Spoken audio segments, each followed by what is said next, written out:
ಅದೇ ನಂಗೆ ಏನಂದ್ರೆ ಇವಾಗ ತುಂಬಾ ಮಸಲ್ಸ್ ಕ್ಯಾಚ್ ಆಗ್ತಾ ಇದೆ. ಮೆಗ್ನೀಷಿಯಮ್ ಕಮ್ಮಿ ಇದೆ, ಮೆಗ್ನೀಷಿಯಮ್ ಪೌಡರ್ ಕೊಡ್ತೀನಿ. ಕಾಲ್ ಸೂಪ್ ಯೂಸ್ ಮಾಡಿ ಒಂದು 2 ಮಂತ್ಸ್ ದಿನ ಬಿಡ್ದಂಗೆ ಬೋನ್ ಬ್ರಾತ್ ಅಂತ ಕರಿತಾರ, ದಿನ ತಗೊಳ್ಳಿ. ಏನಾದ್ರು ಮನೇಲಿ ಮಾಡ್ಕೊಂಡ್ರೆ ತುಪ್ಪ ಇಲ್ಲ ಅಂದ್ರೆ ಕೊಬ್ಬರಿ ಎಣ್ಣೆ ಹಾಕಿ ಮಾಡ್ಕೊಳ್ಳಿ. ಹೊರಗಡೆ ಆದ್ರೆ ಇನ್ನೇನು ಪರವಾಗಿಲ್ಲ, ಇನ್ನೇನು ಸ್ವಲ್ಪ ಆಯಿಲ್ ಮೇಲ್ಗಡೆ ತೆಗೆದ್ಬಿಟ್ಟು. ವೆಜಿಟೇರಿಯನ್ಸ್ಗೆ ಹೆಸರು ಕಾಳು, ಕಡಲೆಕಾಳು, ಮೆಂತ್ಯ ಕಾಳು.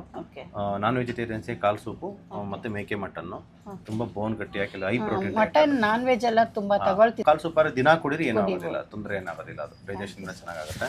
ನಮ್ಮ ಯೂಟ್ಯೂಬ್ ನೋಡೋಂಥವ್ರಿಗೆ ಏನು ಹೇಳಕ್ಕೆ ಇಷ್ಟಪಡ್ತೀರಾ ಸರ್? ಯೂಟ್ಯೂಬ್ ನೋಡೋರಿಗೆ ನಾನೇ ಶೇರ್ ಮಾಡ್ತೀನಿ ಸರ್, ನಿಜವಾಗ್ಲೂ ಈ ಥರ ಎಲ್ಲ ಇದೆ ಬನ್ನಿ ಅಂತ ನನ್ನ ಕೊಲೀಗ್ಸ್ಗೆಲ್ಲ ಹೇಳಿದ್ದೀನಿ. ಅವರೆಲ್ಲ ಸ್ವಲ್ಪ ನಾವು ವರ್ಕ್ ಮಾಡೋ ಕಡೆನೇ ಇದ್ದಾರಲ್ಲ ಸರ್, ಅವರೆಲ್ಲ ಮೆಟ್ಲ ಮೇಲೆಯಿಂದ ಎಲ್ಲ ಬಿದ್ದುಬಿಟ್ರು, ಅವ್ರಿಗೆಲ್ಲ ತುಂಬ ಸಫರ್ ಆಗ್ತಿದ್ದಾರೆ ಈಗಲೂ.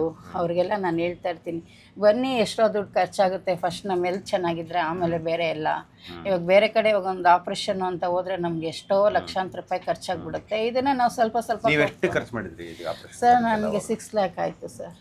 ಒಂದು ಕೈ ಆಗಲ್ಲ ಸರ್, ಕೈ ಕೂಡ 6 lakhs ಖರ್ಚು ಮಾಡಿದೆಲ್ಲ ಮಾಡಿದ್ರು ಕೂಡ ಪೇನ್ ಬೆಲ್ಟ್ ಹಾಕೊಂಡೇ ಇರಬೇಕಿತ್ತು. ಬಟ್ ಸ್ಟಾರ್ಟಿಂಗ್ ಅವ್ರು ಮಾಡಿದಾಗ ನನಗೆ ಆರಾಮಾಗಿದ್ದೆ ಸರ್.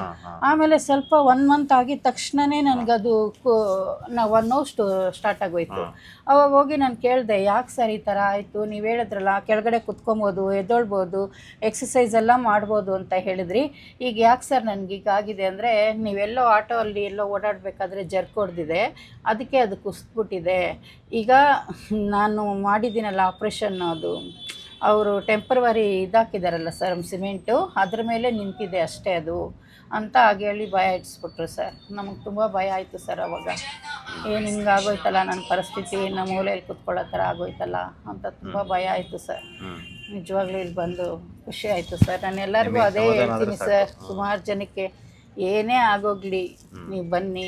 ಆಮೇಲೆ ಯೂಟ್ಯೂಬಲ್ಲಿ ಯಾರೋ ನಿಮ್ಮ ಬಗ್ಗೆ ಏನೋ ಬಿಟ್ಟಿದ್ರು ಸರ್, ಅದನ್ನು ನೋಡಿ 1-2-3 ಹೇಳಿದ್ರು ಸರ್. ನಾವೇನು ಹೇಳಿದ್ರಿ, ಬೆಳೆಯೋರನ್ನ ಕಂಡ್ರೆ ಜನಗಳಿಗೆ ಹೊಟ್ಟೆ ಕಿಚ್ಚು. ನಮ್ಮ ಮನೇಲಿ ಅದೇ ಹೇಳಿದ್ರು ಸರ್, ಬೆಳೆಯೋರನ್ನ ಕಂಡ್ರೆ ಹೊಟ್ಟೆ ಕಿಚ್ಚು, ದುಡ್ಡು ಕೇಳ್ತಾರೆ ಕೊಡಲ್ಲ, ಅವಾಗೆಲ್ಲ ಈ ಥರ ಮಾಡ್ತಾರೆ. ಅವರೆಲ್ಲ ಸ್ವಲ್ಪ ಸೋಷಲ್ ವರ್ಕ್ ಮಾಡ್ತಾರೆ ಸರ್ ನಮ್ಮ ಮನೆಯವರು, ಅವ್ರಿಗೆ ತುಂಬ ನಾಲೆಜ್ ಇದೆ. ಅದಕ್ಕೆ ಅವ್ರು ಹಾಗೆ ಹೇಳ್ತಾಯಿದ್ರು, ಬೆಳೆಯೋರನ್ನ ಕಂಡ್ರೆ ತುಳಿಯೋಕ್ಕೆ ನೋಡ್ತಾರೆ, ಅದಕ್ಕೆ ಹಂಗೆಲ್ಲ ಮಾಡ್ತಾರೆ, ಅದನ್ನೆಲ್ಲ ನೀವು ಇಗ್ನೋರ್ ಮಾಡಬೇಕು. ನಿನಗೆ ವಾಸಿ ಆಗ್ತಾ ಇದೆಯಾ, ನೀನು 4 ಜನಕ್ಕೆ ಹೇಳಮ್ಮ ಅಂತ ಹಾಗೆ ಹೇಳ್ತಾ ಇದ್ರು ಸರ್. ಬಟ್ ಅದನ್ನ ನೋಡಿದಾಗ ತುಂಬ ಬೇಜಾರಾಯಿತು ಸರ್. ಈ ಥರ ಎಲ್ಲ ಮಾಡಬಾರ್ದು ಯಾರೇ ಆದ್ರೂ ಅಂತ. ಖಂಡಿತ ಸರ್.